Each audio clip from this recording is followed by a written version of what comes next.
Hello students, આજે આપણે standard 11નું chapter number 9 જોઈશું, જે છે ડેટાબેઝ મેનેજમેન્ટ સિસ્ટમનો પરિચય. જેની અંદર આપણે આગલા વિડીયોની અંદર ડેટાબેઝ કોને કહેવાય તે જોયું હતું. ત્યારબાદ ડેટાબેઝ મેનેજમેન્ટ સિસ્ટમ એટલે કે DBMS કોને કહેવાય તે પણ જોયું હતું. હવે આપણે આજના વિડીયોમાં ડેટાબેઝ મેનેજમેન્ટ સિસ્ટમ તરીકે જે સોફ્ટવેર આપણે હવે યુઝ કરતા શીખવાના છે તે સોફ્ટવેર વિશેનો થોડો ઘણો પરિચય મેળવવાનો છે. અને આપણે એ આગલા વિડીયોમાં જોઈ જ લીધું છે કે આપણે DBMS સોફ્ટવેર તરીકે કયું સોફ્ટવેર વાપરવાના છે, તો OpenOffice.orgનું બેઝ. બરાબર, એટલે આજે આપણે બેઝ વિશેની થોડી ઘણી માહિતી મેળવવાની છે. તો આપણો પહેલો ટોપિક છે બેઝનો પરિચય, એટલે કે સિમ્પલી બેઝ શું છે, એની અંદર કોણે બનાવ્યું છે, એની અંદર એક કોના ઉપર આધારિત છે, એ બધી વસ્તુ આપણે જોવાની છે. તો બેઝ એ એક રિલેશનલ મોડેલ પર આધારિત છે, એટલે એને શું કહેવામાં આવે છે? Relational database management system, RDBMS કહેવામાં આવે છે. તો પહેલો જ ક્વેશ્ચન આમાંથી એક્ઝામની અંદર પૂછાઈ શકે છે કે બેઝ એ કયા મોડેલ પર આધારિત છે. બરાબર, તો રિલેશનલ મોડેલ પર આધારિત છે, એટલે જ બેઝ એ કેવી ડેટાબેઝ મેનેજમેન્ટ સિસ્ટમ છે, તો RDBMS છે, એટલે કે રિલેશનલ ડેટાબેઝ મેનેજમેન્ટ સિસ્ટમ છે. તો અહીંયાથી તમને RDBMSનું પૂરું નામ પણ એક્ઝામમાં પૂછાઈ શકે છે, જે શું છે? Relational database management system. ત્યારબાદ હવે આપણે નેક્સ્ટ જોઈએ, તો તેમાં ઇન્ફોર્મેશનની ગોઠવણી ટેબલ સ્વરૂપે કરવામાં આવે છે, અને આ દ્વિપરિમાણીય કોષ્ટકમાં ડેટાની ગોઠવણીને શું કહેવામાં આવે છે? રિલેશન્સ કહેવામાં આવે છે. તો અહીંયાથી તમને રિલેશન્સની ડેફિનેશન પૂછાઈ શકે કે રિલેશન્સ મીન્સ કે દ્વિપરિમાણીય કોષ્ટકમાં ડેટાની ગોઠવણીને શું કહે છે? તો તમારો આન્સર આવશે રિલેશન્સ. બરાબર, હવે આપણે નેક્સ્ટ આગળ જોઈએ, તો બેઝ એ કોણે તૈયાર કરેલું છે? તો બેઝ એ EF કોડ દ્વારા તૈયાર કરેલું છે, અને એ રિલેશનલ મોડેલ છે, અને એ કોના ઉપર આધારિત છે? તો એ ગણિતની સેટ થિયરી પર આધારિત છે. તો આ એક જ વાક્યમાંથી તમને બે ક્વેશ્ચન પૂછાઈ શકે છે. પહેલું તો બેઝ એ કોના દ્વારા તૈયાર કરવામાં આવ્યું છે? તો EF કોડ દ્વારા તૈયાર કરવામાં આવ્યું છે, અને એ રિલેશનલ મોડેલ કઈ થિયરી પર આધારિત છે, અથવા તો કોના ઉપર આધારિત છે? તો એ ગણિતની સેટ થિયરી પર આધારિત છે. બરાબર, એટલે આજે આખું સિમ્પલ એકદમ ઓછું છે બેઝનો પરિચય, પણ એની અંદરથી તમને ઘણા બધા ક્વેશ્ચન્સ એક્ઝામમાં પૂછાય તેવા છે. એટલે આપણે આ પરિચય એકદમ ઓછો છે, પણ એ વ્યવસ્થિત રીતે આપણે યાદ રાખવાનો છે. ચલો, હવે આપણે નેક્સ્ટ જોઈએ, તો બેઝ એ સંબંધિત ડેટા ઓબ્જેક્ટ્સનો સંગ્રહ કરે છે, જે ટેબલ્સ, ક્વેરીઝ, રિપોર્ટ્સ અને એપ્લિકેશન મોડ્યુલ્સ તરીકે ઓળખાય છે. એટલે કે બેઝની અંદર આપણે ટેબલ્સ તો બનાવવાના જ છે, કારણ કે જે આખું આ રિલેશનલ મોડેલ છે, જે ડેટાને શેના સ્વરૂપે સંગ્રહ કરે છે?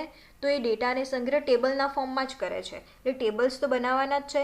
ત્યારબાદ તમે બેઝની અંદર ક્વેરીઝ પણ બનાવી શકો છો, ત્યારબાદ રિપોર્ટ્સ પણ બનાવી શકો છો, અને એના જેવા જ બીજા એપ્લિકેશન મોડ્યુલ્સ પણ તમે યુઝ કરી શકો છો.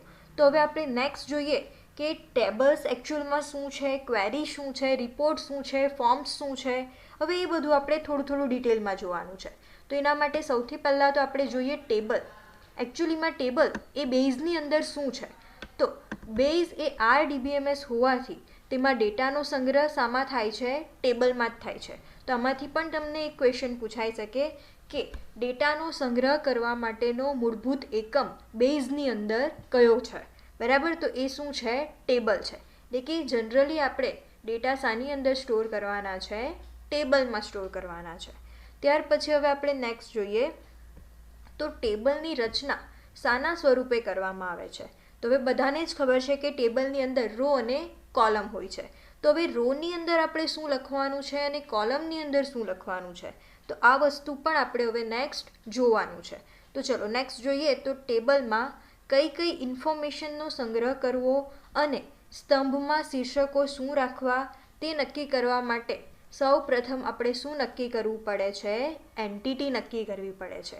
એનો મતલબ કે ટેબલની અંદર ડેટા જે આપણે ફિલ કરવાના છે, એ ડેટા કયા હશે, કોના હશે, તેના માટે આપણે સૌથી પહેલાં તો કંઈક ઓબ્જેક્ટ ડિસાઇડ કરવું પડે છે, એન્ટિટી ડિસાઇડ કરવી પડે છે. તો એ એન્ટિટી જ આપણે પહેલાં ડિસાઇડ કરીએ, પણ એ પહેલાં આપણે જોઈએ કે એન્ટિટી એકચ્યુઅલમાં શું છે.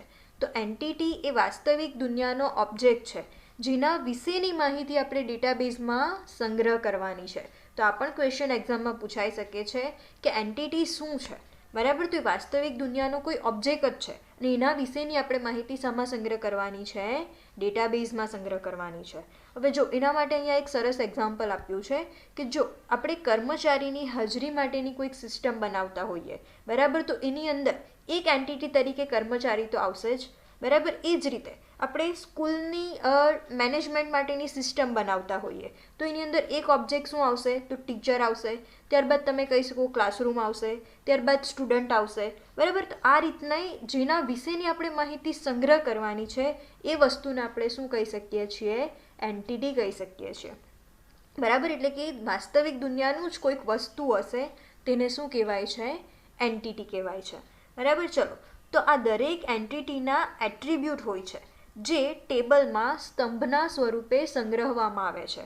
હવે એન્ટિટીના એટ્રીબ્યુટ એટલે બીજું કંઈ નહીં. હવે વિચારો કે એન્ટિટી તરીકે કોઈ કર્મચારી હશે, કોઈ એમ્પ્લોય હશે, બરાબર. તો આ એમ્પ્લોયનું આપણે કઈ કઈ વસ્તુ આપણા સિસ્ટમની અંદર સંગ્રહ કરવાની છે? તો એટલી વસ્તુ તો બધા જ કહી શકે કે એનું નામ આપણે સંગ્રહ કરવાનું હોય છે, ત્યારબાદ એનું ક્વોલિફિકેશન છે, ત્યારબાદ એનું એડ્રેસ છે, કોન્ટેક્ટ નંબર છે, એની બર્થ ડેટ છે. આટલું જે કોમન વસ્તુ છે એ બધું તો આપણે સંગ્રહ કરવાનું જ હોય છે. તો આ બધી જ વસ્તુને શું કહેવાય છે? એના એટ્રીબ્યુટ કહેવાય છે. ટૂંકમાં કોઈક એન્ટિટી હશે એટલે કે કોઈક એમ્પ્લોય હશે કે કંઈક વસ્તુ હશે, એના વિશેની જે માહિતી હશે તે બધી જ માહિતીને શું કહેવાય છે?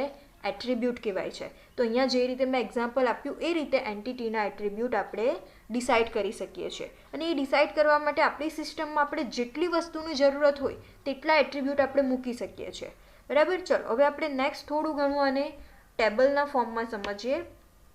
તો વિચારો કે અહીંયા મેં એક તમને ટેબલ દર્શાવ્યું છે જેની અંદર શું છે?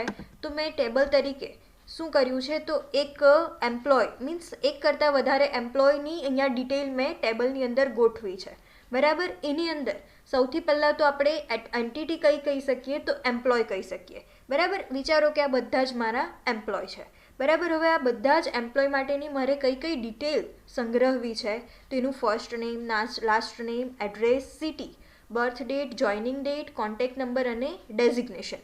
આટલી વસ્તુ મારે આપણા સિસ્ટમની અંદર સંગ્રહવી છે, બરાબર. તો આ બધી જ વસ્તુને શું કહેવાશે? એના એટ્રીબ્યુટ કહેવાશે. એટલે લગભગ હવે આઈડિયા આવી ગઈ હશે કે એન્ટિટી એટલે શું? તો તમે ટેબલનું કોઈક નામ આપી શકો, એટલે કે જે વસ્તુ વિશેની તમારે માહિતી સંગ્રહવી છે તે વસ્તુને કહેવાશે એન્ટિટી. તો અહીંયા એન્ટિટી તરીકે હું કહી શકું એમ્પ્લોય, બરાબર. અને એન્ટિટીના એટ્રીબ્યુટ એટલે કે એના વિશેની માહિતી, તો આ બધા જ મારા શું થશે? એન્ટિટીના એટ્રીબ્યુટ થશે.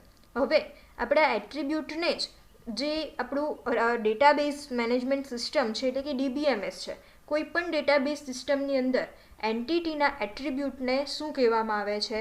તો એને ફિલ્ડ તરીકે ઓળખવામાં આવે છે. એટલે આ જ ટેબલની અંદર મારી ફિલ્ડ કઈ કઈ થશે? તો જે બધા મારા એટ્રીબ્યુટ છે તે જ બધાને શું કહેવાશે? ફિલ્ડ કહેવાશે. અને ફિલ્ડને હંમેશા શેના તરીકે સંગ્રહવામાં આવશે? તો સ્તંભના સ્વરૂપમાં સંગ્રહવામાં આવશે. અહીંયા ખાસ જોજો કે મેં જેટલા પણ એટ્રીબ્યુટ છે એને મેં કોલમમાં ગોઠવ્યા છે. તો એક વસ્તુ તમારે ખાસ યાદ રાખવાનું છે કે ડેટાબેઝ મેનેજમેન્ટ સિસ્ટમની અંદર કોઈ પણ એટ્રીબ્યુટને અથવા તો ફિલ્ડને કોના સ્વરૂપે સંગ્રહવામાં આવે છે? કોલમના સ્વરૂપમાં અથવા તો સ્તંભના સ્વરૂપમાં આપણે સ્ટોર કરી શકીએ છીએ. અને આ બધા ફિલ્ડનો સમૂહને શું કહેવાય છે? રેકોર્ડ કહેવાય છે. એટલે રેકોર્ડ એટલે આ ચારે અલગ અલગ રેકોર્ડ છે. એની અંદર પહેલી આખી જે રો એ કહેવાશે તમારો પહેલો રેકોર્ડ, બીજી આખી રો એ કહેવાશે બીજો રેકોર્ડ, ત્રીજી રો એ ત્રીજો રેકોર્ડ અને ચોથી રો એ ચોથો રેકોર્ડ. અહીંયા લખ્યું છે અન્યા નામની કોઈ એક છોકરી હશે કાં તો કોઈ છોકરો પણ હોઈ શકે છે, બરાબર. અને એની વિશેની જે મેં બધી જ ડિટેલ આમાં સંગ્રહેલી છે તો એ બધી જ ડિટેલ શું કહેવાશે? મારો એક રેકોર્ડ કહેવાશે. એટલે આપણે એટલું વસ્તુ યાદ રાખવાનું છે કે રેકોર્ડને શાના સ્વરૂપમાં સંગ્રહવામાં આવે છે? રોના સ્વરૂપમાં. અને ફિલ્ડને શાના સ્વરૂપમાં સંગ્રહવામાં આવે છે? કોલમના સ્વરૂપમાં, બરાબર. આવો ક્વેશ્ચન કોઈક વાર ગૂંચવવા માટે એક્ઝામમાં પૂછાઈ શકે છે. ચલો, હવે આપણે થોડું ઘણું નેક્સ્ટ જોઈએ.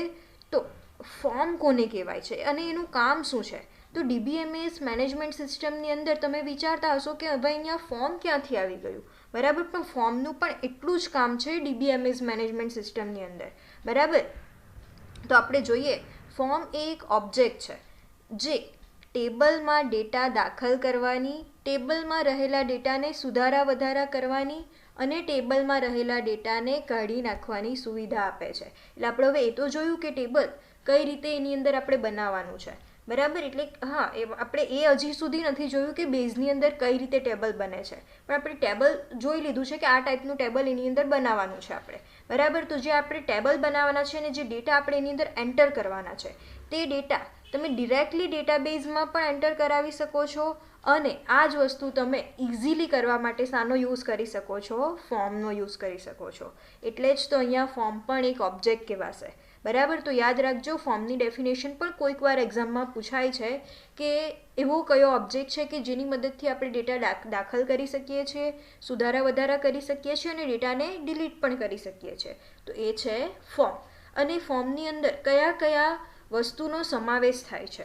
તો ફોર્મની અંદર આપણે જે ફોર્મના ઘટકો છે કયા કયા? તો ટેક્સ્ટ બોક્સ છે, રેડિયો બટન છે, ત્યારબાદ ટેક્સ્ટ એરિયા છે, ત્યારબાદ છે સિલેક્શન બોક્સ છે એટલે કે લિસ્ટ બોક્સ છે. આ બધા જ ઘટકો ફોર્મની અંદર આવી શકે છે. એટલે કે ફોર્મેટ, સ્ટાઇલ અને રેડિયો બટન, લિસ્ટ બોક્સીસ જેવા વિડજેટ્સનો તમે યુઝ કરી શકો છો, બરાબર. એટલે તમારે એ યાદ રાખવાનું છે કે તમે જે કોઈક ફોર્મ તમે તો ઓનલાઈન ભર્યા જ હશે, બરાબર. એ ફોર્મની અંદર તમે આ બધા ઘટકોનો ઓલરેડી યુઝ કર્યો જ છે. તો એ બધા ઘટકોનો યુઝ કરીને તમે તમારા ડેટાને ડેટાબેઝ સુધી પહોંચાડી શકો છો અને જે ડેટા માટે ટેબલની સરળતાથી અને વ્યવસ્થિત રીતે રચના કરવાની પણ સગવડ પૂરી પાડે છે. અને આપણા સિલેબસની અંદર આપણે ફોર્મ પણ જોવાનું જ છે કે કઈ રીતે ફોર્મ બનાવવાનું છે અને ત્યારબાદ ફોર્મની અંદર કઈ રીતે તમારે સ્ટાઇલ બધી ગોઠવવાની છે અને ત્યારબાદ એ ફોર્મ દ્વારા તમારા જે ડેટાબેઝ છે તેની અંદર ડેટા કઈ રીતે એન્ટર થાય છે. આટલી વસ્તુ આપણે નેક્સ્ટ જોવાની જ છે. ચલો હવે નેક્સ્ટ જોઈએ આપણે ક્વેરી. ફોર્મ તો આપણે જોઈ લીધું, હવે નેક્સ્ટ જોઈએ કે ક્વેરી. તો ક્વેરી એટલે સૌથી પહેલાં તો શું? તો ક્વેરી પણ આપણા જે બેઝ છે તેનો એક ઓબ્જેક્ટ જ છે, બરાબર. અને કોઈ ડેટાબેઝ પર્યાવરણમાં પૂછવામાં આવેલો પ્રશ્નને શું કહેવાય છે? ક્વેરી કહેવાય છે. એટલે ડેટાબેઝ આપણી પાસે ઓલરેડી છે અને એમાંથી આપણે કોઈ ક્વેશ્ચન કર્યો અને એનો જે આન્સર આવશે એ આન્સર તો આપણો શું થશે? ઇન્ફોર્મેશન થશે. પરંતુ એ ક્વેશ્ચનને શું કહેવાય છે? ક્વેરી કહેવાય છે. એટલે ટૂંકમાં એટલું યાદ રાખો કે મારી પાસે તમારું રજિસ્ટર છે, બરાબર. અને એમાંથી મારે ખાલી બક્ષી પંચમાં આવતા સ્ટુડન્ટોનું લિસ્ટ જોઈએ છે. તો હું ક્વેશ્ચન પૂછીશ કે બક્ષી પંચમાં આવતા સ્ટુડન્ટો કેટલા છે તેનું લિસ્ટ મને આપો, બરાબર. તો એને જ શું કહેવામાં આવે છે? ક્વેરી કહેવામાં આવે છે. એટલે કોઈક પ્રશ્ન દ્વારા આપણે જે ઇન્ફોર્મેશન મેળવીએ છીએ આ જ પ્રશ્નને શું કહેવામાં આવે છે? ક્વેરી કહેવામાં આવે છે. તો ખાસ યાદ રાખજો, આ ક્વેશ્ચન તો એક્ઝામની અંદર પૂછાશે જ કે ક્વેરી ડેટાબેઝમાં પર્યાવરણમાં પૂછવામાં આવેલા પ્રશ્નને શું કહેવાય છે? તો ક્વેરી કહેવાય છે. કારણ કે ક્વેરીની મદદથી જ તમે કોઈ પણ ઇન્ફોર્મેશન તમારા ડેટાબેઝમાંથી મેળવી શકશો અને એ પણ આપણે નેક્સ્ટ ચેપ્ટરની અંદર જોવાનું જ છે. ચલો હવે નેક્સ્ટ જોઈએ આપણે કે રિપોર્ટ કોને કહેવાય? તો રિપોર્ટ એટલે કે અહેવાલ. હવે અહેવાલ તો તમે ઘણીવાર લખીને આવ્યા છો, કઈ રીતે લખાય છે તે પણ તમને ખબર છે, પરંતુ આપણે અહેવાલ શાનો બનાવવાનો છે? તો આપણે ક્વેરીની મદદથી જે ઇન્ફોર્મેશન મેળવશું આ ઇન્ફોર્મેશન એમ તો આપને શાના સ્વરૂપે મળશે? તો ટેબલના ફોર્મમાં જ મળશે. પરંતુ ટેબલના ફોર્મમાં તમે કોઈકને રિપ્રેઝન્ટ કરો એના કરતાં બેટર છે કે થોડું વ્યવસ્થિત લાગે એ પ્રમાણે તમે કોઈકને રિપ્રેઝન્ટ કરો, બરાબર. તો એના માટે જ શેનો ઉપયોગ થાય છે? તો એના માટે જ ઉપયોગ થાય છે રિપોર્ટનો, બરાબર. તો બેઝમાં ક્વેરીનું આઉટપુટ ટેબલના સ્વરૂપમાં જ દર્શાવવામાં આવે છે અને આ ઉપયોગકર્તાના આઉટપુટને જ વધારે આકર્ષક બનાવવા માટે બેઝમાં શેનો ઉપયોગ થાય છે? રિપોર્ટનો ઉપયોગ થાય છે. અને આપણે કોઈ પણ ક્વેરીની મદદથી કઈ રીતે રિપોર્ટ બને છે એ પણ બેઝની અંદર શીખવાનું જ છે, બરાબર. પણ એ પહેલાં તમને આની બીજી એક રીતે પણ ડેફિનેશન પૂછાઈ શકે છે કે વપરાશકર્તાની જરૂરિયાત મુજબ એક સંગ્રહિત અને વાંચનીય સ્વરૂપમાં કરેલી ઇન્ફોર્મેશનની રજૂઆતને શું કહેવાય છે? તો એને કહેવાય છે રિપોર્ટ અથવા તો અહેવાલ. જે રીતે મેં વાત કરી એ રીતે કે તમે ક્વેરીની મદદથી કંઈક પરિણામ મેળવશો, બરાબર. આ જ પરિણામ તમને તો ટેબલના ફોર્મમાં જ મળશે, પરંતુ એને એક વ્યવસ્થિત ફોર્મમાં તમે રજૂ કરશો કોઈની સમક્ષ, તો એને જ શું કહેવાય છે? રિપોર્ટ કહેવાય છે. તો તમે ડિરેક્ટલી બેઝની અંદર તમારા ક્વેરીના આઉટપુટને અહેવાલમાં કન્વર્ટ કરી શકો છો. એના માટે બેઝની અંદર સુવિધા અવેલેબલ છે. ઓકે, ચલો હવે આપણે જે આપણા ચેપ્ટરનો નેક્સ્ટ પાર્ટ છે, એટલે કે હવે ચેપ્ટરના નેક્સ્ટ પાર્ટની અંદર આપણે જોવાનું છે કે કોઈક એક એક્ઝામ્પલ લઈ લેવાનું છે આપણી સિસ્ટમનું, કે આ સિસ્ટમ આપણે એના માટે કોઈક ડેટાબેઝ બનાવવાનો છે, બરાબર. અને એ ડેટાબેઝની અંદર કઈ કઈ વસ્તુ આપણે ક્યારે ક્યારે જોઈશે અને એ વસ્તુ બેઝમાં કઈ રીતે થશે, એટલે કે ટૂંકમાં કોઈક સિસ્ટમનો ડેટાબેઝ કઈ રીતે રેડી કરવાનો છે હવે આપણે નેક્સ્ટ ચેપ્ટરની અંદર જોવાનું છે. તો ત્યાં સુધી ગુડ બાય.